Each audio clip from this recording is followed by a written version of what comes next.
नमस्कार, सुप्रभात। मैं हूं आपके साथ आकाश सैन और आप दूरदर्शन मध्य प्रदेश का खास कार्यक्रम देख रहे हैं नमस्कार एमपी। जैसे कि इस कार्यक्रम के जरिए हम हर बार एक नए विषय के जरिए आपको रूबरू कराते हैं नए विषय से और बताते हैं कि किस तरीके से अपना ध्यान रखना है। आपका ज्ञानवर्धन के लिए इस कार्यक्रम के जरिए हम कई एक्सपर्ट से बात करते हैं और ये जो हमारा कार्यक्रम है ये फ़ोन इन लाइन कार्यक्रम रहता है। आप सीधे हमारे जो गेस्ट हैं उनसे भी जुड़ सकते हैं। तो कार्यक्रम की शुरुआत करेंगे, लेकिन उसके पहले सबसे पहले जिस तरीके से हम कार्यक्रम की शुरुआत करते हैं आज की तिथि के साथ, तो आज की तिथि क्या कुछ कहती है उस पर एक नज़र डाल लें। विक्रम संवत 2080 मार्गशीर्ष माह कृष्ण पक्ष एकादशी 8 दिसंबर 2023 दिन शुक्रवार है। तो ये आज की तिथि हमने आपको बताई, शुक्रवार का दिन है। और जिस तरीके से आज के दिन में क्या कुछ खास रहा इस पर भी एक नज़र डाल लेते हैं कि आज का इतिहास क्या है, क्योंकि इतिहास को जानना भी ज़रूरी है। तो इतिहास क्या कुछ कहता है इस पर भी एक नज़र डाल लेते हैं। 1946 में शर्मिला टैगोर जो भारतीय अभिनेत्री हैं उनका जन्मदिवस है। इसके अलावा 1935 में आज ही के दिन फिल्म अभिनेता धर्मेंद्र का जन्मदिन था और आज भी उनका जो प्रशंसक हैं वो जन्मदिन मना रहे हैं। 1956 में ऑस्ट्रेलिया के मेलबर्न शहर में 16वें ओलंपिक खेल का आज ही के दिन समापन हुआ था। वहीं 2002 की अगर हम बात करें तो भारत की पारंपरिक जैव संपदा नीम, हल्दी और जामुन के बाद गौमूत्र को संयुक्त राज्य अमेरिका ने पेटेंट किया था। 2003 की बात करें तो वसुंधरा राजे सिंधिया राजस्थान के मुख्यमंत्री पद की आज ही के दिन उन्होंने शपथ ली थी। इसके अलावा 2003 मध्य प्रदेश के दृष्टिकोण से भी खास है। उमा भारती मध्य प्रदेश की जो पूर्व मुख्यमंत्री हैं उन्होंने भी आज ही के दिन मुख्यमंत्री पद का पदभार ग्रहण किया था। 2021 जो है दुख भरा ज़रूर था, क्योंकि बिपिन रावत भारत के प्रथम चीफ ऑफ डिफेंस स्टाफ की आज पुण्यतिथि है। आज ही के दिन जो है उनका पुण्य स्मरण मनाया जाता है। तो ये आज के इतिहास की बात हमने की और जिस तरीके से हर बार एक अलग विषय पर हम आपसे रूबरू होते हैं और आज हम बात करने वाले हैं, क्योंकि सर्दियों की शुरुआत हो गई है उस पर हम चर्चा करेंगे। लेकिन आज का शुभ विचार क्या कुछ कहता है उस पर भी एक नज़र डाल लें। और शुभ विचार की अगर हम बात करें तो मार्ग में बाधाएं आने पर मार्ग बदल लेना उचित है, किंतु उसके लिए लक्ष्य को बदल लेना बिल्कुल भी अनुचित है। ये बात स्वामी विवेकानंद जी ने कही थी और बात सही भी है कि जो लक्ष्य लेकर आप ज़िंदगी में आगे बढ़ रहे हैं उसको हासिल करने के लिए अगर मार्ग में बाधाएं आए तो स्मार्टली आप मार्ग तो बदल सकते हैं, लेकिन लक्ष्य को बदल लेना ठीक नहीं है, क्योंकि फिर जीवन में जो सफलता है वो आपको नहीं मिलेगी। तो ये आज का शुभ विचार है और इसी के साथ कार्यक्रम का आगाज़ करेंगे। मेरे साथ दो खास मेहमान हैं, लेकिन सबसे पहले आपको आज का विषय बता देता हूँ, क्योंकि सर्दियों के मौसम की शुरुआत हो गई है और सर्दियों में कैसे रखें स्वास्थ्य का ध्यान, इस पर आज हम चर्चा करेंगे। इसके साथ साथ सर्दियों में कविताएं सुनने का मन भी होता है और ये जो मौसम है कवियों का होता है, लेखकों का होता है, तो इस पर भी आज बात होगी कि सर्दी के मौसम में क्या कुछ लेखन कार्य होता है और किस तरीके की कविताएं निकलकर सामने आती है, इस पर भी चर्चा करेंगे। तो खास मेहमान मेरे साथ मौजूद हैं। डॉक्टर आयशा अली जी हैं, स्वास्थ्य विशेषज्ञ हैं, पूर्व रजिस्ट्रार रही हैं आयुष विभाग की। इसके अलावा 1250 जो अस्पताल है भोपाल का उसमें सीनियर चिकित्सक हैं। मैम बहुत बहुत स्वागत है आपका। बहुत बहुत शुक्रिया। और सीनियर कवि, साहित्यकार, गीतकार नरेंद्र दीपक जी भी मेरे साथ हैं। सर बहुत बहुत स्वागत है आपका। नमस्कार। तो दर्शकों, ये फ़ोन इन लाइव कार्यक्रम है। आप चाहें तो हमारे जो विशेषज्ञ हैं उनसे मार्गदर्शन ले सकते हैं। अपने जो सवाल हैं, टेलीफोन नंबर्स जो हैं आपको टेलीविज़न स्क्रीन पर दिखाए जा रहे होंगे, आप नोट भी कर लीजिए। हमारा टोल फ्री नंबर है 1800 233 0040, ये हमारा टोल फ्री नंबर है। इसके अलावा भोपाल का कोड लिखिए 0755 266 0049, ये हमारा लैंडलाइन नंबर है। इस पर भी आप संपर्क कर सीधे हमारे विशेषज्ञों से बात कर सकते हैं। तो कार्यक्रम में आगे बढ़ेंगे और बात करेंगे सीधे डॉक्टर आयशा अली जी से।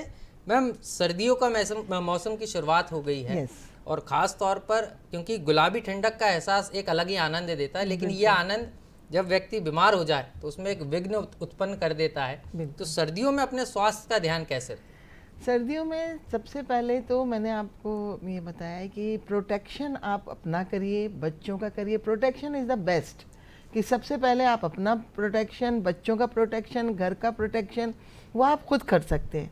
जो बोलते हैं ना, prevention is the better than cure. आपको पहले स्वास्थ्य का अपना ख्याल रखना, कैसे अपना रखना है, तो हमको रखना है सर्दियों में गर्म कपड़े पहन के रखना है, अपने वातावरण को नीट एंड क्लीन रखना है। दूसरा, लोग सब लोग बंद कर लेते हैं घर को, कहीं से ऑक्सीजन नहीं आती है, ये सबसे बड़ी कमी है। तो हमको थोड़ी देर के लिए बाहर भी बच्चों को खेलने के लिए भेजना चाहिए, जिससे कि ऑक्सीजन अंदर इनहेल हो। और जब ऑक्सीजन अंदर होती है तो बॉडी के अंदर एक बूस्टअप होता है, इम्यूनिटी बूस्टअप होता है, और उसकी वजह से अपन को कई बीमारियों से बचा जा सकता है। तो सबसे पहले तो अपन को ये केयर करना चाहिए कि डाइट का ख्याल रखना चाहिए, गरम अपने को खाना खाना चाहिए। दूसरा, डाइट में हाइजीनिक खाना खाना चाहिए। दूसरा, हमको खाने के अंदर ये मैदा का कोई सामान नहीं खाना चाहिए, शक्कर नहीं लेना चाहिए, नमक ज़्यादा नहीं लेना चाहिए। इन सब चीज़ों से, जैसे लोगों बाग बर्गर खाते हैं, पिज़्ज़ा खाते हैं, इन सब चीज़ को कंट्रोल करना चाहिए। इन सब चीज़ों को कंट्रोल करने से अपन को बीमारियां बहुत दूर हो जाती हैं। निश्चित रूप से। तो आपको संतुलित आहार है वो लेना है। यहाँ पर हमारे साथ एक कॉलर भी जुड़ गए हैं, बहुत बहुत स्वागत है आपका। अशोक जी जुड़ गए हमारे साथ जबलपुर से, बहुत बहुत स्वागत है अशोक जी, सवाल पूछिए। हम ये जानना चाहते हैं जी कि अभी तो बहुत सारी बीमारियां निकल गई हैं, सर दर्द है, सर्दी खांसी है, कुछ भी बीमारी हो जाती, इससे बचने के लिए हमको कौन कौन सा भोजन करना चाहिए जो साधारणतः खाए और शक्ति बढ़ जाए, और या अगर हो भी जाए तो तत्काल उसका इलाज करा सके। बिल्कुल बिल्कुल। इसके लिए सबसे इम्पोर्टेंट है कि अभी हरी सब्जियां बहुत आ रही हैं, और हरी सब्जियों को जितना ज़्यादा से ज़्यादा खाएं, क्योंकि विटामिन सी जो होता है अपन को कहीं बाहर से नहीं मिलता है। विटामिन सी सिर्फ सब्जियों से मिलता है, फ्रूट से मिलता है। तो अभी सुबह मॉर्निंग में आप फ्रूट्स लें, कम से कम 5 तरह के फ्रूट्स लें, और फिर दिन में सब्जियां खाएं। ज़्यादा कोशिश करें कि रोटी कम खाएं और सब्जियां ज़्यादा खाएं। इससे आपको आपके सिर में दर्द है तो उसके लिए भी आपके लिए मेडिसिन एकोनाइट आप ले सकते हैं। एकोनाइट मेडिसिन जो सडन कोई भी चीज़ होती है उसके लिए 2 बूंदें आप दिन में 3 बार लीजिए, उससे आपको आराम मिलेगा। तो निश्चित रूप से मैम ने बताया है, क्योंकि होम्योपैथी को कहते हैं, होम्योपैथी की डॉक्टर मैम हैं, और मैम ने इस बात को बताया कि होम्योपैथी को इस बात के लिए कहा भी जाता है कि छोटी गोली है लेकिन बड़ा आराम है, स्मॉल पिल्स बिग, सीधे तौर पर अगर हम बात करें तो बड़ा आराम यहाँ पर मिलता हुआ नज़र आता है। मैम के पास दोबारा लौटेंगे, मेरे साथ दीपक कुमार जी भी मौजूद हैं। दीपक जी के पास सीधे चलेंगे, क्योंकि नरेंद्र दीपक जी कवि भी हैं, साहित्यकार भी हैं। तो सर, सबसे पहले क्योंकि सर्दी की बात करें तो लेखक के दृष्टिकोण से सर्दी का मौसम काफ़ी सुहाना होता है, और अगर उसको महसूस करना है तो कविताओं की कुछ पंक्तियाँ चाहूँगा मैं। देखिए, ऐसा है कि मौसम तो कभी बनाता है जी। आप कहें तो गर्मी में आपको सर्दी का मौसम बना दिया जाए, जी। सर्दी में गर्मी का मौसम बना दिया जाए, जी जी। और ये सोच की बात है। वरना आज तो हम ऐसे एयर कंडीशन में रहते हैं कि पता भी नहीं लगता कि मौसम कौन सा है। जी। वो बातें चली गई जब बरसात में झूले पड़ा करते थे, या सर्दी में लोग टूटा करते थे, या गीत गाया करते थे। जी। तो इसलिए मौसम की तो कोई बात है नहीं। जी। मौसम तो, और आजकल तो देखिए कि बरसात भी हो रही है और ठंड भी पड़ रही है। अब ये कौन सा मौसम है? जी। तो मौसम बदलते रहते हैं। हम तो मन के मौसम की बात करते हैं। जी जी। मन का मौसम क्या कह रहा है सर? सर्दी के मन मौसम का में मन का मौसम मौसम तो क्या कह रहा है? मन का मौसम का तो कोई जवाब ही नहीं है जी। और मन का मौसम तो ये कह रहा है कि कहीं उड़ रही है छत पर, क्या बात, कहीं उड़ रही है छत पर, कहीं दिल में उड़ रही है। कहीं उड़ रही है छत पर, कहीं दिल में उड़ रही है, सदियों से उड़ रही है ये प्यार की पतंग, ये प्यार की पतंग। क्या बात है, ये प्यार की, ये कह रहा है मौसम के साथ। नहीं, किसी भी मौसम में प्यार की पतंग उड़ भी रही है, अकेली उड़ रही है कि सर और कोई पतंग नहीं, है भी नहीं, साथ नहीं, में? नहीं, नहीं, क्योंकि नहीं, कविताओं में ये समझना भी जरूरी है कि, और गीतों में भी, गजलों में भी। देखिए, प्यार की पतंग जब उड़ती है जी तो प्यार करने वालों को ही दिखाई देती है, उसको हर एक नहीं देख सकता। क्या बात है। आप कहें तो एक गीत में जी जी बिल्कुल हाँ पढ़ता हूँ कि एक दृष्टि भर समय और दो, एक दृष्टि भर समय और एक दृष्टि भर समय, कितना कम वक्त जाता कितना हूँ जी कि एक दृष्टि भर समय और दो, आधी बात रही जाती है, आधी बात रही जाती है। एक दृष्टि भर समय और दो, आधी बात रही जा कि इतनी पीड़ा, इतना अपयश, मेरे जैसा कौन धनी है। क्या बात है। इतनी पीड़ा, इतना अपयश, मेरे जैसा कौन धनी है। और सुख से इस नालायक मन की जन्म जन्म से तनातनी है। निश्चित रूप से इतनी पीड़ा, इतना अपयश, मेरे जैसा कौन धनी है। सुख से इस नालायक मन की जन्म जन्म से तनातनी है। और आंसू की चर्चा में अक्सर मेरी कथा कही जाती है। क्या बात। आधी बात रही जाती है। एक दृष्टि भर समय और दो, आधी बात रही जाती है। कि बिखरे केश, उन्नीदी पलके, अधरों पर जलते अंगारे। बिखरे केश, उन्नीदी पलके, अधरों पर जलते अंगारे, ये सब अक्सर उन्हें मिले हैं, चाहे जिनने चांद सितारे। क्या बात है। बिखरे केश, उन्नीदी पलके, अधरों पर जलते अंगारे, ये सब अक्सर उन्हें मिले हैं, चाहे जिनने चांद सितारे। तो रूपवती पीड़ा की उंगली, रूपवती पीड़ा की उंगली सबसे नहीं गही जाती है। क्या बात है। आधी बात रही जाती है। एक दृष्टि भर समय और दो, आधी बात रही जाती है। आधी बात रही जाती है। क्या बात। क्या बात आधी बात कही है मैंने, तुम क्यों भीग रही हो पूरी। ओहो। आधी बात कही है, आधी बात कही है मैंने, आधी बात कही है मैंने, तुम क्यों भीग रही हो पूरी। और ये कैसी संयम की भाषा, ये कैसी मन की मजबूरी। आधी बात कही है मैंने, तुम क्यों भीग रही हो पूरी। ये कैसी संयम की भाषा, ये कैसी मन की मजबूरी। मेरे दुख के ताजमहल की क्यों दीवार ढही जाती है। क्या बात। मेरे दुख के ताजमहल की क्यों दीवार ढही जाती है। एक दृष्टि भर समय और दो, आधी बात रही जाती है। क्या आधी बात। बात रही तो जाती एक है। दृष्टि भर आधी देखना बात है रही अपने जाती को। इस है। बात के लिए जो है, ये जो हमारे साहित्यकार हैं नरेंद्र दीपक जी, और कवि हैं, गीतकार हैं, उन्होंने कहा है, और ऐसी ही दृष्टि अपने स्वास्थ्य पर भी रखना है आपको। क्योंकि ये जो छोटी छोटी चूक हम कर जाते हैं कई बार, खान पान का ध्यान नहीं रखते, उसके कारण जो कई परेशानियां हैं वो हमें इस शीतकालीन दौर में देखने को मिलती हैं। तो उन परेशानियों से कैसे बच सकते हैं, इस पर ही आज हम चर्चा कर रहे हैं। हम मेरे साथ डॉक्टर आयशा अली जी हैं, उनके पास चलेंगे। मैम, एक चीज़ और समझना चाह रहा था कि आजकल जो छोटे छोटे बच्चे हैं उनमें ख़ास तौर पर जो इम्यून सिस्टम को वीक होने की जो परेशानी है वो काफ़ी ज़्यादा देखने को मिल रही है। और ख़ास तौर पर जो 4-5 साल के जो बच्चे होते हैं, जो स्कूल गोइंग है, टाइम भी अभी बढ़ा दिया जाता है, स्कूल का 9 बजे से कर दिया गया है। तो उसके बावजूद भी तो बच्चों के लिए क्या प्रिकॉशंस हैं और बच्चों को किस तरीके से ध्यान रखना है, क्योंकि बच्चे कई बार खान पीन का भी ध्यान नहीं रखते, तो वहाँ पर हम किस तरीके से बच्चों को बचा सकते हैं सर्दी के मौसम में होने वाली बीमारियों से। देखिए, बच्चों को मैंने बोला ना कि प्रोटेक्शन इज़ द बेस्ट। क्या है, बच्चे एक दूसरे के पास जाते हैं, जिनको खांसियाँ होती हैं, बुखार, अभी इस वेदर में सबसे ज़्यादा खांसी, बुखार, वायरल फीवर, ये वाली बीमारियां बच्चों को ज़्यादा हो रही हैं, सर्दी खांसी जो होती है। तो इस सर्दी खांसी के लिए अपन को उनका बताना, बच्चों को ये बताना पड़ेगा कि बेटा अगर आपको सर्दी खांसी है तो आप दूसरे बच्चे के पास ना जाएं, या दूसरे बच्चे को खांसी है और सर्दी जुकाम है तो आप उनके पास ना जाएं।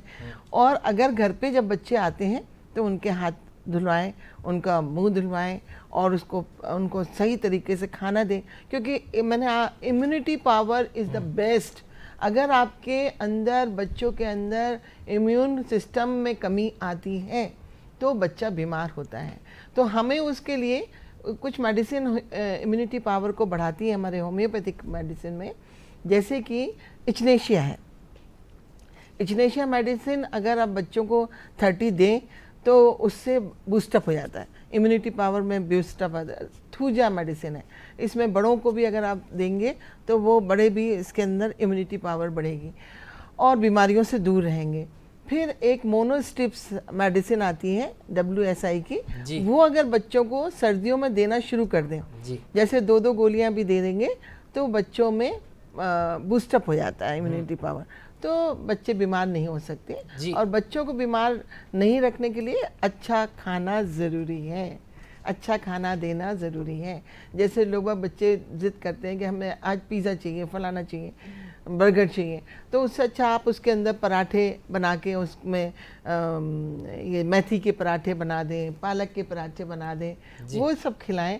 तो उससे जैसे आजकल मूंगा के जो पत्तियां होती हैं उसमें कैल्शियम बहुत ज़्यादा होता है, तो कैल्शियम उसके पाउडर मिलता है, और वो अगर आप आटे में मिला के बच्चों को खिलाएं तो इम्यूनिटी पावर बहुत स्ट्रांग होती है। इवन अपन सब भी खा सकते हैं। तो कैल्शियम की कमी बड़ों को भी बहुत ज़्यादा होती है। अगर वो पाउडर या अपन की उसकी जो फलियाँ आती हैं वो आप खाएंगे तो उससे बहुत ज़्यादा इस आपके अंदर इम्यूनिटी पावर बूस्टअप होएगा, जिससे कि आप बीमारियों से दूर रहेंगे और बच्चों को सेव कर सकते हैं।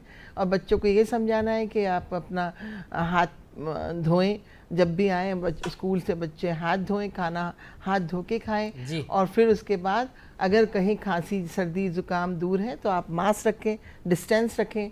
इस तरीके से अपन बचाया जा सकता है। तो निश्चित रूप से दर्शकों कुछ सावधानियां बच्चों को भी रखनी होंगी और कुछ उनके अभिभावकों को भी, क्योंकि अगर भोजन संतुलित होगा, बेहतर आहार होगा और पौष्टिकपूर्ण आहार होगा तो जो ये बीमारियां सर्दी के मौसम में परेशान करती हैं इससे आप बच सकते हैं। और क्योंकि बूस्टअप की बात कर रहे हैं हम, तो बूस्टअप मन को होना भी ज़रूरी है। और ख़ास तौर पर अगर हम बात करें तो नरेंद्र दीपक जी ने एक जो कविता भी सुनाई थी कि दृष्टि बाधित जो बात उन्होंने कही थी, तो उन्हीं से समझ लेते हैं। उनके पास एक बार फिर चलते हैं, नरेंद्र दीपक जी के पास। सर, बूस्टअप की बात आ रही है और जब बूस्टअप होना है तो कविताएं, गीत, गजल के तरफ ही मैं बूस्टअप करता हूँ आपको। जी, क्या बात है। जी बिल्कुल। देखिए, अभी मौसम की बात आप कर रहे थे और मैंने कहा था कि मौसम तो कभी तो मौसम बनाता है जी, और जहाँ तक प्रकृति के मौसम की बात करो तो उसका कोई ठिकाना नहीं। आजकल मौसम कभी भी कुछ भी हो सकता है। अभी आपने देखा बरसात हो रही है और बरसात के दिनों में सूखा पड़ता है, ये भी आपने देख लीजिए। जी। तो कभी है जो जैसा कहो वैसा मौसम बनाता है। जी। आजकल शेर व शायरी बहुत चल रही है, आपने देखा होगा कवि सम्मेलनों का स्तर बहुत गिरता जा रहा है और मुशायरों में आज आपको अच्छी गज़ल, अच्छे गीत, अच्छी कविताएं पढ़ने को मिलती हैं। जी। तो आजकल एक नया शौक चला है कि शायर जो है पूरी गज़ल नहीं सुनाते, एक एक खास शेर जो उनकी गज़ल का होता है। पहले हुआ करता था, कहते थे कि साहब ये जो मैं शेर सुना रहा हूँ ये ख़ास शेर है इस गज़ल का और इसी के लिए मैंने ये गज़ल लिखी है। तो मेरे दिमाग में ये बात आई कि भैया जब तूने इसी के लिए गज़ल लिखी है तो फिर तू यही सुना ना शेर, बाकी पूरी गज़ल का सुना रहा है जो तैने लिखा है। तो उसी हद पे मैंने कुछ शेर लिखना शुरू किए हैं। जी। और हिंदी और उर्दू को मिलाने की कोशिश की है। जी। हर शेर अपने आप में स्वतंत्र है। क्या बात और अलग अलग तरह की बातें कर। जी, निश्चित रूप से मैं कुछ शेर आपको सुनाता हूँ जो बिल्कुल नई चीज़ है और ताज्जुब होगा, मैं करीब ऐसे 1000 शेर लिख चुका हूँ। जी। पिछले 2-3 साल से मैं लगातार शेयर कर रहा हूँ, लोग पढ़ भी रहे हैं उसको।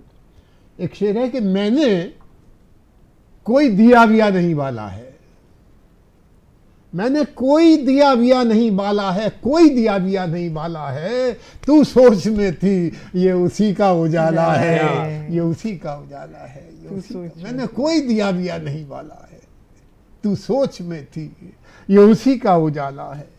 शेर देखिए कि सांसों से जिंदगी का ठीक अंदाजा नहीं लगता। डॉक्टर साहब को सुना रहा हूँ जी। कि सांसों से, क्योंकि तो सांस देख के कहते हैं कि आदमी जिंदा है जी बिल्कुल, कि सांसों से जिंदगी का ठीक अंदाजा नहीं लगता, बहुत दिन जी लेते हैं कई मरे हुए लोग। क्या बात है, बड़ी बात है। सांसों से जिंदगी का ठीक अंदाजा नहीं लगता, बहुत दिन जी लेते हैं कई मरे हुए लोग, कई मरे हुए लोग, कई मरे हुए लोग। क्या बात है। एक रूमानी शेर देखिए आप कि आपकी बस इधर नजर हो जाए, क्या बात, आपकी बस इधर नजर हो जाए, एक उजड़ा मकान घर हो जाए। क्या बात, एक उजड़ा मकान घर हो जाए, आपकी इधर नजर हो जाए, एक उजड़ा मकान घर हो जाए। एक शेर और बारीक शेर देखिए जी कि कितनी तस्वीरें साथ रखी, कितनी कितनी तस्वीरें साथ रखी तेरी तस्वीर छुपाने को। क्या बात है। बहुत कितनी तस्वीरें साथ रखी, तेरी तस्वीर कितनी तस्वीरें साथ रखी तेरी तस्वीर छुपाने को, तेरी तस्वीर छुपाने को। जी। एक और बारीक शेर देखिए, एक महिला की तरफ से लिख रहा हूं कि कुछ न कुछ छोड़ जाने की आदत थी उसकी। क्या बात है। कुछ न कुछ छोड़ जाने की आदत थी उसकी। आखिरी बार गई कुछ यादें छोड़ गई। क्या बात है सर। कुछ न कुछ छोड़ जाने की आदत थी, कुछ न कुछ छोड़ जाने की आदत थी उसकी। आखिरी बार गई कुछ यादें छोड़ गई। मेरे इस जख्म को कभी न भरना मौला, मेरे इस जख्म को, डॉक्टर साहब कहेंगे हम तो भर देंगे जी। मेरे इस जख्म को कभी न भरना मौला, कभी न भरना, मेरे इस जख्म को कभी न भरना मौला, ये मेरी मोहब्बत की आखिरी निशानी है। क्या बात ये मेरी मोहब्बत की आखिरी क्या निशानी है। बात है, बहुत मेरे इस जख्म को कभी न भरना मौला, ये मेरी मोहब्बत की आखिरी निशानी है।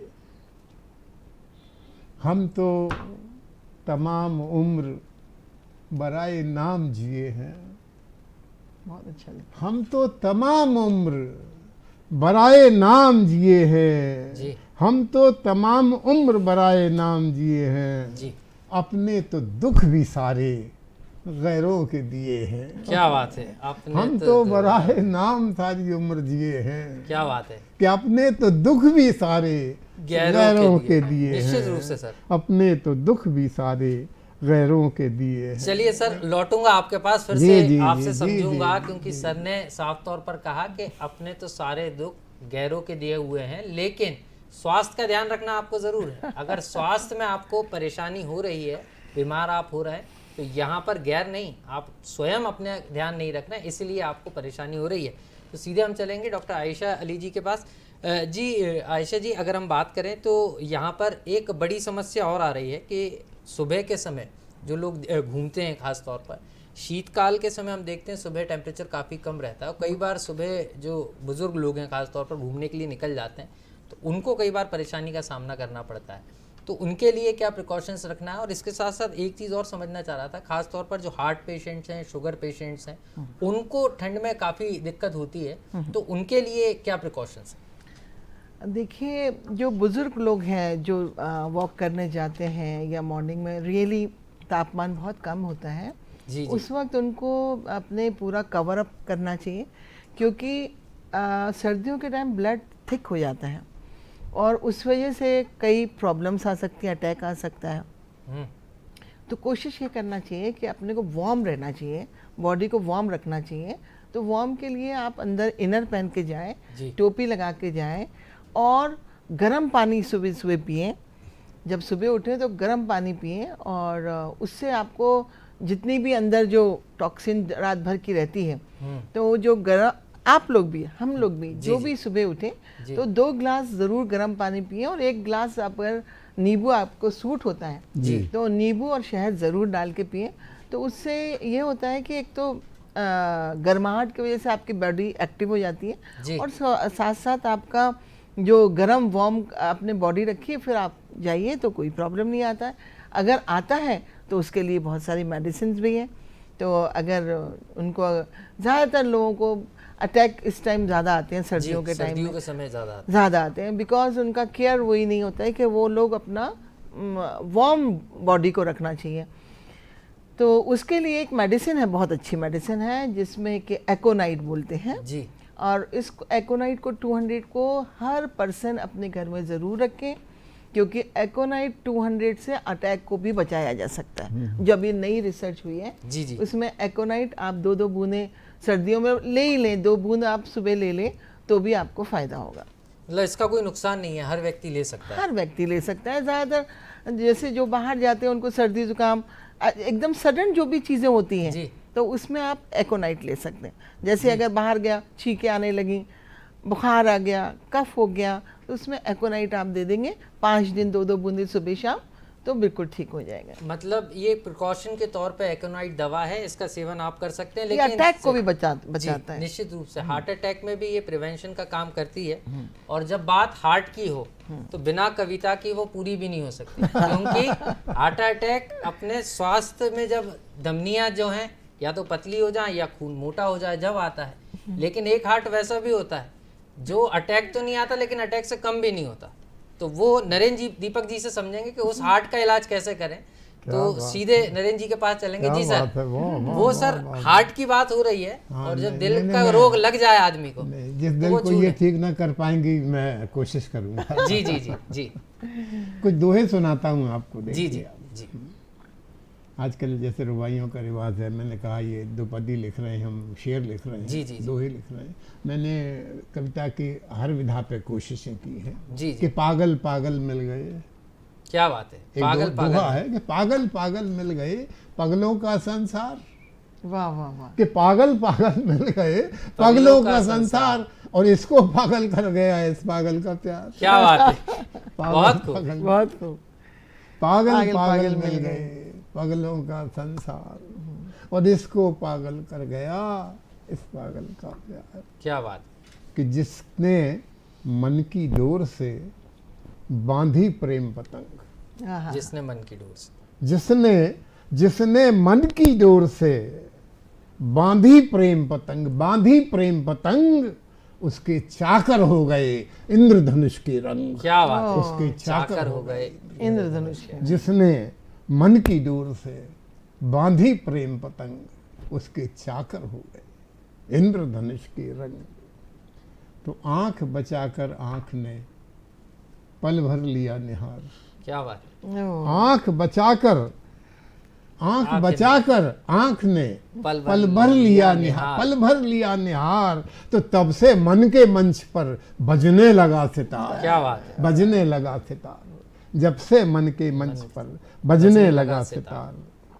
कि जब से कोई कह गया कि आंखें हैं रत्नार, जब से कोई कह गया कि आंखें हैं रत्नार, आंखें हैं रत्नार, तो दर्पण के सम्मुख खड़ी खुद को रही निहार। क्या बात है। दर्पण के सम्मुख खड़ी बहुत अच्छा। खुद को रही बहुत निहार। अच्छा। जब से कोई कह गया, बहुत अच्छा, जब से कोई कह गया कि आंखें हैं रत्नार, बहुत अच्छा। कि दर्पण के सम्मुख खड़ी खुद को रही निहार। कि युगों युगों से प्रेम की चली आ रही रीत, युगों युगों से प्रेम की, युगों युगों से प्रेम की चली आ रही रीत, चली आ रही रीत। कि प्रेमी को है तैरना धारा के विपरीत। ओहो, युगों युगों से प्रेम की, युगों युगों से प्रेम की चली आ रही रीत। कि प्रेमी को है तैरना धारा के विपरीत। क्या बात है सर, धारा के धारा के विपरीत। तो सर ने काफ़ी महत्वपूर्ण चीज़ें कविताओं के जरिए कही हैं, आपने समझी भी होंगी। और जो दिल का तार है, किस तरीके से दिल में और मन में सितार बजता है, उसका जिक्र भी यहाँ पर सर ने किया है। और हम यहाँ पर बात करने वाले हैं क्योंकि 6 तारीख को डॉक्टर भीमराव अंबेडकर जी का महानिर्वाण दिवस भी था। और इस दिन भोपाल के दूरदर्शन केंद्र में भी यहाँ पर उन्हें श्रद्धांजलि दी गई, उन्हें याद किया गया। और याद करने के साथ साथ बाबा साहब अंबेडकर द्वारा दिखाए गए जो मार्ग है उस पर चलने का भी सभी ने संकल्प लिया। खास तौर पर अगर हम बात करें तो जिस तरीके से डॉक्टर भीमराव अंबेडकर जी ने सभी को समानता का अधिकार दिया, सभी को एक साथ रह के जात पात का भेदभाव भूल कर एक साथ एक मंच पर आकर बैठने का अधिकार दिया, एक मंच पर आकर संवाद करने का अधिकार दिया। और जो जिंदगी का परिवर्तन है, जिसको हम कहते हैं ना, जो वंचित लोग हैं, उन वंचित लोगों को सीधे तौर पर अगर हम बात करें तो उन वंचितों को जो उनका अधिकार है वो देने का काम यहाँ पर सीधे तौर पर डॉक्टर भीमराव अंबेडकर जी ने किया था। तो अब कार्यक्रम में हम आगे बढ़ेंगे। डॉक्टर आयशा अली जी हमारे साथ लगातार बनी हुई हैं। मैम, आपसे समझना चाह रहा था मैं कि एक चीज़, अभी हमने हार्ट की बात की कि सावधानी रखना है, जो एकोनाइट है उसको ले सकते हैं, लेकिन हाथ पैर के दर्द भी एक बड़ी समस्या हो जाते हैं सर्दी के मौसम में। और यहाँ पर कई बुजुर्ग लोग हैं, उनको भी कई परेशानी होती है, और उसको लेकर आप क्या कहेंगे, क्या सावधानियां रखना चाहिए? उसके लिए सबसे इम्पॉर्टेंट है कि जैसे कई लोगों को फीवर आ जाता है, बुखार हो जाता है, कफ हो जाता है जी, तो इसके लिए हमको एक मेडिसिन, आपको याद होगा कोरोना के टाइम आर्सेनिक एल्ब, जी, आर्सेनिक एल्बम सभी को भारत सरकार के द्वारा सब मध्य प्रदेश शासन में, भारत सरकार में सारे लोगों को, कई लाख लोगों को आर्सेनिक एल्बम दिया गया, जिससे कि जो कि कई लोग जिन्होंने मैंने 10% ही जिनको कोरोना हुआ होगा, 99% लोगों को आर्सेनिक एल्ब से जिनको दिया है उनको नहीं हुआ कोरोना। तो आर्सेनिक एल्ब एक बहुत अच्छी मेडिसिन है जी, जिसमें कि जो वो फीवर, कफ, निश्चित रूप से मैडम इन तमाम चीज़ों में आराम आर्सेनिक एल्बम से लगता है। तो दर्शकों, बात हम बाबा साहब भीमराव अंबेडकर की भी यहाँ पर करेंगे हमारे कार्यक्रम में, और 6 तारीख को जो है दूरदर्शन केंद्र भोपाल में बाबा साहब अंबेडकर का महानिर्वाण दिवस था। उस दिन यहाँ उन्हें श्रद्धांजलि दी गई थी। भारतीय संविधान के जनक, आधुनिक भारत के निर्माताओं में से एक, सामाजिक परिवर्तन के अग्रदूत, पीड़ित मानवता के मसीहा, नारी शिक्षा के हिमायती, नारियों और श्रमिकों के मुक्तिदाता, महान समाजशास्त्री, दार्शनिक, अर्थशास्त्री, राजनीतिज्ञ, विश्व का ज्ञानदीप, symbol of knowledge, Bharat Ratna बोधिसत्व बाबा साहेब डॉक्टर भीमराव अंबेडकर को उनके महापरिनिर्वाण दिवस पर कोटि कोटि नमन। भोपाल स्थित दूरदर्शन केंद्र में भी उन्हें श्रद्धांजलि दी गई। दूरदर्शन केंद्र में आयोजित कार्यक्रम में केंद्र प्रमुख सुश्री नवनीत कौर और कार्यक्रम प्रमुख श्री जयंत श्रीवास्तव, प्रशासनिक अधिकारी श्री अब्राहम थॉमस जी द्वारा बाबा साहेब अंबेडकर को श्रद्धांजलि दी गई। कार्यक्रम का संचालन श्री सुरेश कुमार मरोलिया द्वारा किया गया।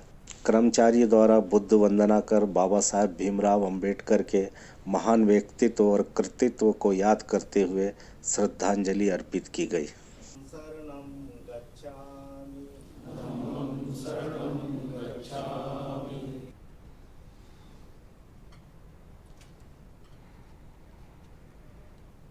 तो ये बाबा साहब भीमराव अंबेडकर जी को यहाँ पर श्रद्धांजलि दी गई, याद की गई, और बाबा साहब ने ही हमें समानता का अधिकार जो है दिया था, और उन्हीं ने संविधान निर्माता भी उन्हें कहा जाता है।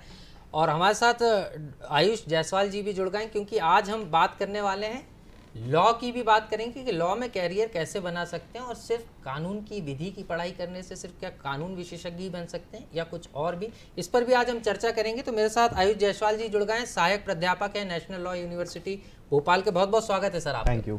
तो सबसे पहले आप आयुष जी से ही सवाल कर लेते हैं। सर, बात करते हैं विधि की या कानून की या लॉ की, जी एक ही चीज़ है, लेकिन यहाँ पर लगता है कि जब हम लॉ की पढ़ाई कर रहे हैं तो हम सिर्फ जज बन सकते हैं या वकील बन सकते हैं। तो ये जो धारणा है, कानून बहुत प्रकार के होते हैं और उनको समझना, और इसमें कैरियर की कितनी संभावना है? देखिए, वो टाइम काफ़ी पहले का था जब लॉ करके आप या तो केवल जज बन सकते थे या फिर सिर्फ कोर्ट रूम प्रैक्टिस, जिसको लिटिगेशन बोलते हैं, केवल उसमें जा सकते थे। आजकल कई सारे ऑप्शंस खुल गए ग्लोबलाइजेशन के बाद से। जी, और पर्टिकुलरली जब से 5 ईयर इंटीग्रेटेड कोर्स स्टार्ट किया है जी, जो पहले 6 साल में अदरवाइज होता था, LLB के लिए आपको ग्रेजुएट होना ज़रूरी था जी, और उसके बाद 3 साल LLB के। वैसे में स्टूडेंट के 6 साल लगते थे। अब ये इंटीग्रेटेड कोर्सेज के साथ में वही चीज़ 5 साल में हो जाती है, जिससे बच्चे का एक साल सेव हो जाता है जी। और क्योंकि ग्लोबलाइज्ड वर्ल्ड है, अब ग्लोबलाइज हो रहा है, इनफैक्ट जी, जी, कनेक्ट हो रही हैं चीज़ें आपस में, पूरा विश्व जो है वो श्रिंक होता जा रहा है टेक्नोलॉजी के एडवांसमेंट के साथ जी। तो केवल कोर्ट रूम प्रैक्टिस के अलावा भी कई सारे ऑप्शंस हैं, जैसे कॉरपोरेट सेक्टर हो गया, इन हाउस काउंसिल हो गया, लीगल एकेडमिया हो गया, रिसर्च के लिए कई सारे अपॉर्चुनिटीज़ हैं। तो बहुत सारे ऑप्शंस हैं जो लॉ में आके आप इनफैक्ट एक्सप्लोर कर सकते हैं। बैंक तक में जाना लॉ के थ्रू पॉसिबल है। नहीं, पॉसिबल तो है, लेकिन हमें सबसे ज़्यादा दिक्कत जो दर्शक होते हैं, जो युवा होता है, जो 12वीं पास करके आता है, जैसे कि आपने कहा कि अब 5 साल में पूरी हो जाता है कोर्स, 1 साल बच जाता है, लेकिन वहाँ कैरियर गाइडेंस की ज़रूरत होती है कि हम लॉ ले रहे हैं, तो सिर्फ क्या LLB का ऑप्शन है?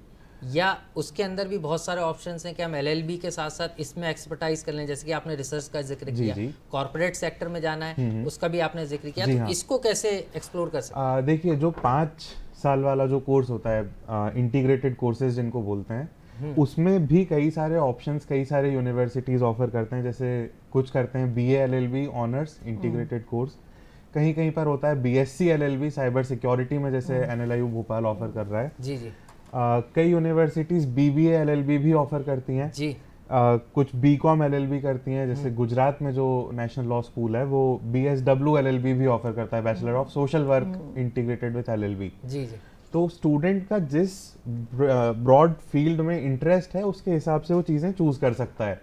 इसके अलावा अगर रिसर्च की बात करें तो रिसर्च के लिए या एकेडमिया में जाने के लिए आपको एलएलएम की डिग्री बेसिकली रिक्वायर्ड होती है जी।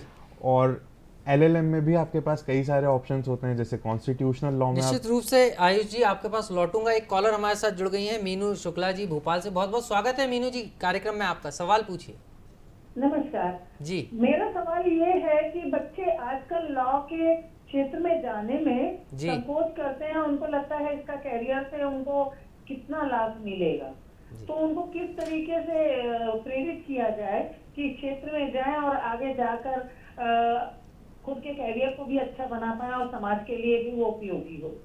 निश्चित रूप से। तो आयुष जी ये बात हम कर भी रहे थे कि सोशल के साथ साथ एलएलबी, तो वो क्या पूरी धारणा और बच्चे कैसे इसमें जुड़ सकते हैं? देखिए, लॉ एक ऐसी डिग्री है जिससे आप सोसाइटी से अपने आप को बहुत क्लोजली कनेक्ट कर पाते हैं। अगर कोई भी चीज हो रही है, अगर हम लोग आपस में बात कर रहे हैं तो भी बहुत सारा लॉ ऑपरेशन में कई सारे अधिकार हम लोगों को मिले हुए हैं जिसकी वजह से हम लोग बात कर पा रहे हैं जी। और अगर आप कोर्ट रूम प्रैक्टिस ही लेते हैं तो आपके पास इतना पावर होता है कि अगर कोई लॉ कॉन्स्टिट्यूशनली वैलिड नहीं है तो आप उसको तक चैलेंज करके उस लॉ को स्ट्राइक डाउन करवा सकते हैं, उसको कैंसिल करवा सकते हैं। तो जो समाज में परिवर्तन लाने की शक्ति है वो आपको कहीं ना कहीं लॉ प्रोवाइड करता है। इससे ये कह सकते हैं कि हमें जीने का जो अधिकार है, अगर जिसने लॉ की पढ़ाई कर ली तो उसको अपने अधिकारों के साथ साथ दूसरों के अधिकारों को भी पता चले जाएगा और ये भी पता चल जाएगा कहाँ मानव अधिकारों का हनन हो रहा है। बिल्कुल। तो निश्चित रूप से आयुष जी के पास दोबारा लौटेंगे और डॉक्टर आयशा अली जी मेरे साथ लगातार बनी हुई है। आयशा जी, एक चीज़ और समझना चाह रहा था आपसे, क्योंकि सर्दियों का मौसम है और इसमें टीनिया की जो बीमारी है जिसको हम कहते हैं कि फंगल इन्फेक्शन हो गया, बैक्टीरिया हो गया, ये तमाम चीज़ें भी बहुत परेशान करती हैं लोगों को, तो इससे कैसे बचा जाए और ये होता क्यों है सर्दियों में?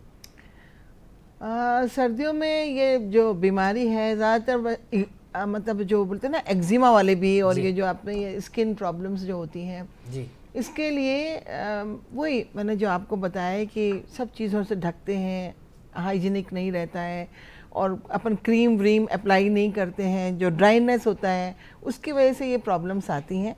तो उसके लिए आप एक मॉइस्चराइज़र क्रीम या आप एक एलोवेरा क्रीम बहुत अच्छी आती है होम्योपैथिक की जी, तो एलोवेरा क्रीम लगाइए, उससे बहुत जल्दी आराम मिलता है। मैंने देखा है उसका 5 मिनट में अगर आप अप्लाई करें तो शाम तक आपको आराम मिलेगा जी। तो एलोवेरा क्रीम यूज़ करें। साथ साथ इसकी मेडिसिन हैं, आर्सेनिक एल्ब बहुत अच्छा मेडिसिन है, सल्फर बहुत अच्छी मेडिसिन है। तो जैसा सिम्टम्स होते हैं होम्योपैथिक जो होती है वो साइन एंड सिम्टम्स पे ही काम करती है। तो जब तक अपन देखेंगे नहीं उसको मतलब उससे पूछेंगे नहीं तो उसकी मेडिसिन नहीं बता सकते। लेकिन अगर पेशेंट ऐसा होता है तो उसके लिए बहुत अच्छी मेडिसिन है सल्फ़र जी। सल्फ़र 200 दे उसको सुबह शाम, उससे बहुत आराम मिलता है।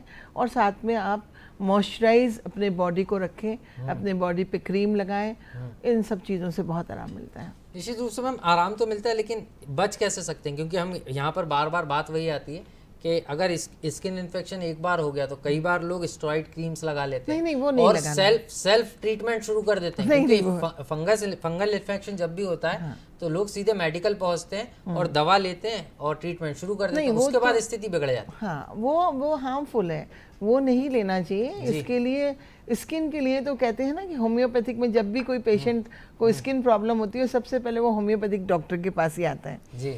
तो रियली होम्योपैथिक में बहुत अच्छी मेडिसिन है, बहुत सारी इसको मेडिसिन से इनको ठीक किया जा सकता है। और मैंने आपको बताया कि ये एक्चुअली सारी चीज़ें जो होती हैं स्किन की ड्राइनेस से आता है। तो पानी बहुत लेना चाहिए, इंटैक्ट पानी लोग बहुत सर्दियों में कम पीते हैं तो पानी बहुत लेना चाहिए और साथ साथ अपने आप को मॉइस्चराइज रखना चाहिए। ग्रीसलिन आप बाल्टी में डाल के उससे अपने को नहाना चाहिए। तो निश्चित रूप से हाइजीन का ध्यान रखना है। Yes. और खास तौर पर ड्राई अगर स्किन है तो हाँ। उसको ऑयली करने के लिए जो तमाम चीजें हैं, प्रोडक्ट्स हैं, उनका उपयोग करना है, नारियल, लेकिन डॉक्टर की सलाह पर। Yes. लौटूंगा मैम आपके पास। और यहाँ पर हमारे साथ एक कॉलर भी जुड़ गए हैं, सीधे उनके पास चलेंगे। सक्षम जी जुड़ गए भोपाल से, बहुत बहुत स्वागत है सक्षम जी। हाँ जी। जी सवाल पूछिए सक्षम जी। हाँ जी, ये सर्दियों में एड़ियाँ कैसे फटती है साहब? जी डॉक्टर साहब से बात करना थी। अच्छा ठीक है। मैंने बताया ना, सर्दियों में एड़ियाँ ऐसी पड़ती हैं क्योंकि ड्राई स्किन हो जाती है। जी। तो उसके लिए एक बहुत अच्छी मेडिसिन है बैक्सन कंपनी की, एलोवेरा क्रीम। एलोवेरा क्रीम अगर आप लगाएंगे और उसको डेली रात में लगा के सोएंगे तो मुझे लगता है आपको बिल्कुल तकलीफ नहीं होगी। और साथ साथ उसकी कुछ मेडिसिन भी हैं, जैसे थूजा मेडिसिन है, ग्रेफाइटिस है। अगर आप 200 लेंगे सुबह शाम तो पेट्रोलियम मेडिसिन बहुत अच्छी है। और पेट्रोलियम जो ऑइंटमेंट आता है अगर आप लगाएंगे स्किन पे तो बहुत जल्दी आराम मिलता है। और कोई भी अगर आपको परेशानी है तो आप मुझसे कांटेक्ट कभी भी कर सकते हैं। निश्चित रूप से। तो यहाँ पर क्योंकि सर्दियों का मौसम है, खाने पीने का भी ध्यान रखना है। पानी बहुत इंटेक करना है। पानी लोग बहुत कम पीते हैं तो उसकी वजह से बहुत सारी चीजें हो जाती हैं। निश्चित रूप से। तो पानी का सेवन आपको ज्यादा करना है दर्शकों, यही जो डॉक्टर आयशा अली है उनकी सलाह है। और हमारे साथ आयुष जायसवाल जी भी लगातार बने हुए हैं, सहायक प्राध्यापक हैं नेशनल लॉ यूनिवर्सिटी भोपाल के, और लॉ संबंधित बात भी आज हम उनसे कर रहे हैं। सर बात हो रही थी लॉ की, तो लॉ में कैरियर कैसे बनाएं, जो विद्यार्थी आप रिसर्च की बात कर रहे थे, इसी को आगे पूरा कीजिए। रिसर्च की बात, जैसे LLM पोस्ट ग्रेजुएशन की डिग्री है, इनिशियली 2 साल की होती थी। अभी भी कई यूनिवर्सिटीज़ हैं जो 2 साल का भी ऑफर करते हैं जी। और कई जगह पर 1 साल का LLM भी ऑफर किया जाता है। अगर आप लीगल एकेडमिया में करियर बनाना चाहते हैं तो उसके लिए आपको इन दोनों में से कोई एक डिग्री ऑब्टेन करना पड़ेगी। उसके अलावा UGC नेट का जो एग्ज़ाम होता है वो क्वालिफाई करना ज़रूरी है असिस्टेंट प्रोफेसरशिप के लिए जी। अगर आप एक बार असिस्टेंट प्रोफेसर कहीं पर बन जाते हैं तो UGC स्केल्स जो होते हैं पेमेंट के वो काफ़ी अच्छे हैं as compare to other disciplines. तो कंपटीशन रिलेटिवली ज़्यादा होता है जी। पे स्केल दोनों में बराबर है। एक यूनिवर्सिटी का टीचर अगर कोई भी डिसिप्लिन में UGC स्केल्स पर उसको पे किया जा रहा है तो वो सेम होता है लॉ में या किसी भी दूसरी फील्ड में। जी। लॉ में कंपटीशन कंपैरेटिवली कम है क्योंकि जैसा अभी एक कॉलर ने बताया कि बच्चे थोड़ा सा कम प्रेफर करते हैं क्योंकि जागरूकता की कमी है। जागरूकता की कमी है, लोगों को जानकारी नहीं है और इसीलिए ये कार्यक्रम के जरिए हम लोगों तक ये जानकारियां पहुंचाते हैं। एक कॉलर जुड़ गए मेरे साथ, बहुत बहुत स्वागत है। सक्षम जी जुड़ गए भोपाल से। जी सक्षम जी स्वागत है, आपका सवाल पूछिए। सर ये BCom LLB में जो भी कोर्सेज होते हैं जी, तो ये बहुत इम्पोर्टेंट होते हैं लोगों के लिए जी। तो इसमें किस तरह से कर सकते हैं, मतलब ये कोर्स कैसे कर सकते हैं? जी बिल्कुल।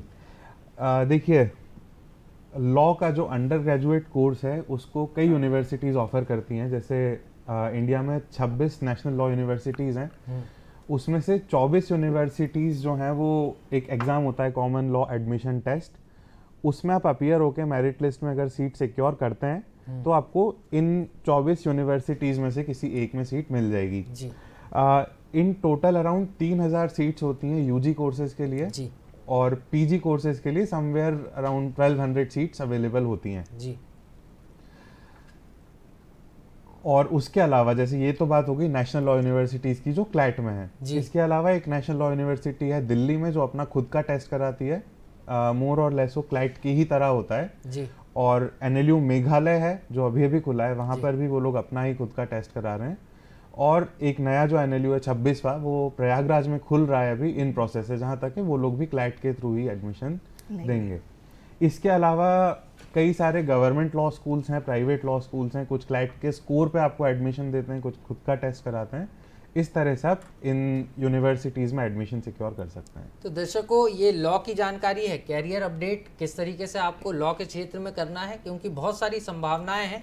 और ये हमारा जो फ़ोन इन लाइन कार्यक्रम है, अगर आप सीधे फ़ोन के ज़रिए हमारे जो विशेषज्ञ हैं उनसे बात करना चाहते हैं तो टेलीविज़न स्क्रीन पर आपको नंबर भी दिखाए जा रहे हैं और आप नोट भी कर लीजिए। मैं आपको बता रहा हूँ, टोल फ्री नंबर है हमारा 1800-233-0040। ये हमारा टोल फ्री नंबर है। इसके बाद लैंडलाइन नंबर भी आप नोट कर लीजिए 0755, ये भोपाल का कोड है, और 2660049 ये हमारा लैंडलाइन नंबर है। और इन टेलीफोन नंबर्स पर आप कॉल करके सीधे जो अपने सवाल हैं, जो जिज्ञासा हैं, उनका समाधान हमारे विशेषज्ञों से ले सकते हैं, समझ सकते हैं कि लॉ में कैसे कैरियर बनाए। तो आयुष जी हमारे साथ लगातार बने हो। आयुष जी, एक चीज़ और समझना चाह रहा था, क्योंकि संभावनाएं कई सारी हैं लेकिन लोगों को ये पता नहीं है, युवाओं को ये पता नहीं है, तो क्या इसके लिए कोई एक प्लेटफॉर्म भी तैयार हुआ है? क्योंकि 26 लॉ यूनिवर्सिटीज़ हैं, बड़ी बात है, और तो इसके लिए कोई प्लेटफॉर्म है कि जो बच्चा है, क्योंकि एक बड़ी चीज़ आती है यहाँ पर लैंग्वेज की, अगर लॉ पढ़ना है तो आपको अंग्रेज़ी आना आवश्यक है, तो ऐसा कोई बैरियर है क्या? और अगर कोई हिंदी मीडियम का बच्चा वो लॉ करना चाहता है तो उसके लिए भी क्या अपार संभावनाएं हैं इस क्षेत्र में? देखिए, बिल्कुल पॉसिबिलिटीज़ हैं। आप जो कह रहे हैं बिल्कुल सही बात है कि लॉ जो क्लैट का एग्ज़ाम है वो होता है इंग्लिश में ही है बेसिकली। कोर्ट में केस पेंडिंग है रीजनल लैंग्वेजेस में करने के लिए, उसको बार काउंसिल ऑफ इंडिया ने बोला है कि वो लोग इसको रीजनल लैंग्वेज में करवा सकते हैं। फिर नेशनल टेस्टिंग एजेंसी जो है उसने भी ऑफर किया है कि क्लैट हम ही कंडक्ट करा लेते हैं कंसोर्टियम ऑफ एनएलयूज़ की जगह पर। जी। तो ये चीज़ तो अभी कोर्ट में पेंडिंग है कि रीजनल लैंग्वेजेस में होगा या नहीं होगा, लेकिन जितने भी नेशनल लॉ यूनिवर्सिटीज़ हैं, अब अगर आप साउथ के ही कॉलेजेस की बात करें, नॉर्थ की बात करें, क्योंकि इनका कैरेक्टर जो है वो नेशनल है, पूरे देश से बच्चे वहाँ पर आते हैं जी, तो रीजनल लैंग्वेजेस में वहाँ पर पढ़ाई करवा पाना संभव नहीं है। निश्चित रूप से सिर्फ बच्चे नहीं, जो टीचर्स हैं वो भी थ्रू आउट द कंट्री वहाँ पर अपॉइंट किए जाते हैं। निश्चित रूप से। और यदि आप सही में कुछ करना चाहते हैं, हम लोगों के समय में पर एक इमीडिएट जूनियर हुआ करते थे, हिंदी मीडियम स्कूल से उन्होंने एडमिशन लिया था क्लैट क्रैक करके, काफ़ी मेहनत करी और उस समय वो बैच टॉपर बनकर ग्रेजुएट हुए गोल्ड मेडल के साथ। जी जी। तो अगर जज्बा हो तो आप बिल्कुल कर सकते हैं। जज्बा हो तो जो बाधाएं हैं वो दूर हो जाती हैं। यही बात जो है आयुष जायसवाल जी बता रहे हैं। तो इंग्लिश थोड़ी सी आपको पढ़ना पड़ेगी, क्योंकि आगे अगर आपको अपना ब्राइट फ्यूचर बनाना है तो उसके लिए ब्राइट मेहनत भी करना पड़ेगी। तो हम बात स्वास्थ्य पर भी कर रहे हैं कि किस तरीके से सर्दियों में आपको अपना ध्यान रखना है, अपने स्वास्थ्य का ध्यान रखना है। तो डॉक्टर आयशा अली जी के पास चलेंगे। मैम, एक चीज़ और निकल कर यहाँ पर सामने आती है, हमने फंगल इन्फेक्शन की बात भी होती है कि फंगल इन्फेक्शन हो रहे हैं, लेकिन फंगल इन्फेक्शन के अलावा हम देखते हैं, आपने कहा ठंड से बचना है, तो कई बुजुर्ग हैं वो ठंड से बचने के लिए खिड़की दरवाजे भी लगा लेते हैं और घर में रूम हीटर का इस्तेमाल बहुत बढ़ जाता है। इसके कारण भी कई बार जो है ऑक्सीजन का लेवल कम हो जाता है। तो रूम हीटर का प्रयोग ठीक है कि नहीं, और कितना ध्यान रखना है इसे? देखिए, रूम हीटर भी आजकल बहुत अच्छे आने लगे हैं। पहले तो ये था कि रूम हीटर ऐसा आता था कि एकदम कंटिन्यू वो आपको गर्म करता था, लेकिन आजकल जो रूम हीटर आने लगे हैं वो थोड़ी देर के लिए गर्म करते हैं, फिर ऑटोमेटिक अपना नॉर्मल हो जाते हैं। जी जी। तो ज़्यादातर वैसे वाले लेना चाहिए। दूसरा, रूम हीटर से बहुत लॉस होता है, स्वास्थ्य पे बहुत ज़्यादा इफ़ेक्ट पड़ता है और ऑक्सीजन पूरी उस कमरे की ख़त्म कर देता है। तो कोशिश ये करना चाहिए कि अपन कंबल, गद्दे, वार्म कपड़े वो पहने, रूम हीटर से बचें जी, क्योंकि रूम हीटर आपको ऑक्सीजन ख़त्म करेगा तो आप नेचुरली आप बीमार होंगे। तो इसलिए रूम हीटर मेरे समझ में आता है कि नहीं लेना चाहिए। जी, निश्चित रूप से। सर, कार्यक्रम के अंतिम बेला में है मैम, हम तो क्या संदेश देना चाहेंगे और हमारे दर्शकों को? देखिए, मैं सबसे पहले यही संदेश देना चाहती हूँ कि लोग होम्योपैथी को ये सोचते हैं कि बहुत स्लो एक्शन मेडिसिन है और बहुत धीरे काम करती है। मैं सब लोग को ये बताना चाहती हूँ कि मैंने आज तक जो केसेस देखे हैं और मेरे 35 साल का मेरा अनुभव है, इसमें विदिन आधे घंटे के अंदर रिजल्ट आते हैं और लोग इसको यूज़ करें। होम्योपैथी के कोई साइड इफ़ेक्ट्स नहीं होते हैं और बेस्ट टू बेस्ट पैथी है ये, और लोग इसमें आ रहे हैं। और मेरा आप लोगों से अनुरोध यही है कि आप लोग स्वस्थ रहें, सुरक्षित रहें और प्रसन्न रहें। निश्चित रूप से मैम, एक कॉलर भी जुड़ गए हैं हमारे साथ, आशीष जी होशंगाबाद से। तो बहुत बहुत स्वागत है आशीष जी आपका। हेलो जी, सवाल पूछिए आशीष जी। जी सर, मैं बोल रहा था, अपन को ऐसा गवर्नमेंट कॉलेजेस के लिए मतलब टॉप यूनिवर्सिटीज के लिए कोई एग्जाम देना पड़ता है क्या? जी जी, बिल्कुल, आपका सवाल आ गया। आयुष जी, आपसे सवाल है कि एक बार फिर से पूछेंगे। जी, सवाल यही है कि जो एग्जामिनेशन होता है गवर्नमेंट यूनिवर्सिटीज के, उसके लिए अलग से एग्जाम होता है कि क्लैट के जरिए ही? गवर्नमेंट यूनिवर्सिटीज जैसे दिल्ली यूनिवर्सिटी है जी, उन लोगों ने इस साल से स्टार्ट किया है 5 ईयर इंटीग्रेटेड कोर्स जो है, और वो लोग भी जहाँ तक है क्लैट के बेसिस पर ही एडमिशंस देंगे। जी, कौन कौन सी यूनिवर्सिटीज क्लैट के बेसिस पर एडमिशंस देते हैं, आप क्लैट के जो वेबसाइट है कंसोर्टियम ऑफ NLUs.ac.in उस पर जाके चेक कर सकते हैं। एफिलिएट्स करके एक टैब है वहाँ पर, जी, जी, कि उस एग्जाम के स्कोर के बेसिस पे कौन कौन सी यूनिवर्सिटीज एडमिशन ऑफर कर रहे हैं वहाँ पर क्लियरली दिख जाता है। एक रिसर्च की बात सर बहुत, क्योंकि हम बात कर रहे हैं आयुष जी के रिसर्च में काफ़ी भविष्य है, और खास तौर पर जब LLB करते हैं तो LLB में रिसर्च का क्या प्रकार है वो भी दर्शकों को थोड़ा सा बताइए, और इसमें क्या कैरियर की संभावना है, मतलब किस किस क्षेत्र में व्यक्ति जा सकता है, सेक्टर्स की जानकारी चाह रहा है। बिल्कुल, रिसर्च जब भी कोई कॉमन पर्सन अगर सुनता है रिसर्च वर्ड तो आपके दिमाग में वही छवि बनती है कि कोई साइंटिस्ट बैठा है टेस्ट ट्यूब से प्रोबेबली रिसर्च कर रहा है। जी, जी, लॉ की रिसर्च की अगर बात करें तो रिसर्च में बेसिक ये रहता है कि अगर किसी चीज़ पर कानून नहीं है या कोई कानून एग्जिस्ट कर रहा है, जैसे दिल्ली में जो रेप केस हुआ था, निर्भया रेप केस जिसे बोलते हैं जी, उसके बाद हम लोगों को समझ में आया कि नहीं, जो कानून है उसको और सख्त होने की ज़रूरत है।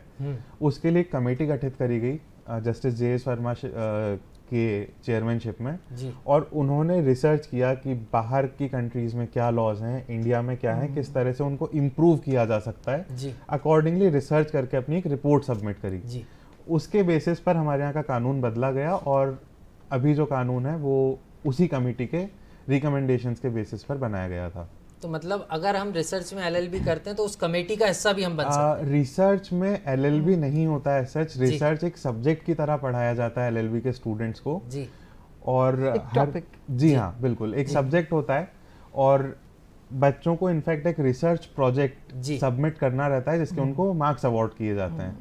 जैसे मान लीजिए सुप्रीम कोर्ट का कोई केस आया है जी, वो सेम सेक्स मैरिज का अभी रिसेंटली जजमेंट आया है कि वो अलाउड नहीं है। जी, जी, हो सकता है कि कोई उससे डिसएग्री कर रहा हो जो रीजनिंग उस समय कोर्ट ने दी है, जी, तो आप उसके लिए रिसर्च कर सकते हैं कि उस चीज़ में सुप्रीम कोर्ट ने जो कहा है उससे आप क्यों एग्री नहीं करते हैं, उसको क्यों सेम सेक्स मैरिजेस को रिकॉग्नाइज करना चाहिए। जी, उसके लिए क्या किया जा सकता है, या तो आप इतिहास उठाकर देखेंगे, हिस्टोरिकल रिसर्च कर सकते हैं कि पहले ऐसा होता था कहीं पर इंडिया में, नहीं तो कहीं और। जी, इस तरीके से आप कानून में रिसर्च कर सकते हैं, मतलब लॉ की सोसाइटी में कोई प्रॉब्लम को किस तरह से सॉल्व करने में सक्सेसफुल है या फिर किस तरह से उसको चेंज किया जा सकता है, इस पे बेसिकली लीगल रिसर्च होती है।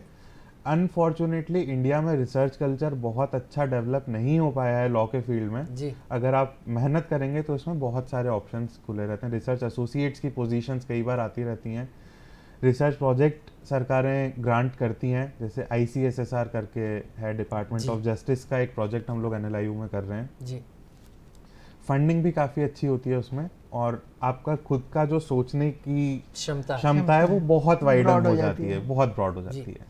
निश्चित रूप से सर। और एक चीज़ और समझना चाह रहा था जायसवाल जी आपसे कि यहाँ पर चीज़ें जब हम कॉर्पोरेट की बात कर रहे हैं, क्योंकि अब बहुत तेज़ी के साथ जो है सेक्टर्स बदल रहा है, हर चीज़ में MBA एक चीज़ तरीके से शामिल कर दिया गया है। तो LLB का भी अब प्रकार बदल गया है, क्योंकि अब LLB नहीं, कानून की पढ़ाई का भी प्रकार बदल गया है, और वो भी बिजनेस की तरफ जा रहा है। तो वो कॉर्पोरेट से कैसे जुड़ा है ये और समझना चाह। कॉर्पोरेट से ऐसे जुड़ा कि जब first national law university India में एस्टेब्लिश हुआ था, उसके फर्स्ट बैच का ग्रेजुएशन ईयर और अपना LPG liberalization, privatization, globalization join करना इंडिया का, वो लगभग साथ में कोइंसाइड हुआ जी। और उस समय एक नए तरह के लॉयर्स की ज़रूरत का एहसास मालूम पड़ा, और उसी की वजह से जो फर्स्ट NLU था बेंगलोर में जी, उसके बच्चों को एक चार्टर्ड अकाउंटेंट के फर्म में प्लेसमेंट मिला। तब ये बेसिक आइडिया दिमाग में आया लोगों के कि नहीं, लॉ जो है वो केवल कोर्ट रूम प्रैक्टिस तक ही सीमित नहीं है, निश्चित रूप जॉब ऑफर्स भी उसमें मिल सकते हैं। लगभग सारे NLUs में, हर कंपनी में बिल्कुल कैंपस प्लेसमेंट्स अवेलेबल हैं। प्राइवेट यूनिवर्सिटीज भी काफी अच्छा कर रही हैं अभी, तो इस तरह से कई सारे। चलिए सर, आखिरी में चलते चलते आपका संदेश भी चाहूंगा कि जो युवा अगर लॉ में कैरियर बनाना चाहते हैं तो उनसे आप क्या कहना चाहते हैं? लॉ बहुत अच्छी फील्ड है। अभी मैम से बात हो रही थी यहाँ पर आने के पहले कि एक बेसिक प्रिंसिपल होता है लॉ का कि ignorance of law is no excuse. आप कोर्ट में कभी भी ये नहीं कह सकते जाके कि मुझे कानून पता नहीं था इसीलिए मैंने ऐसा कर दिया। तो उस कानून की जानकारी सभी को, हर एक नागरिक को पता होना बहुत जरूरी है। स्कूल और कॉलेज में भी एक सब्जेक्ट निश्चित रूप से तो आपको जानकारी हो और आप सजग रहें, इसलिए कानून की पढ़ाई करने से आपको दो फायदे होंगे। आपको अपने अधिकार भी पता चलेंगे और आप जो है व्यवस्थित रूप से अपना कैरियर भी बना पाएंगे। तो अगली बार फिर हाजिर होंगे किसी अन्य विषय के साथ। तब तक के लिए मुझे दीजिए इजाज़त और देखते रहिए दूरदर्शन मध्य प्रदेश। नमस्कार। नमस्कार।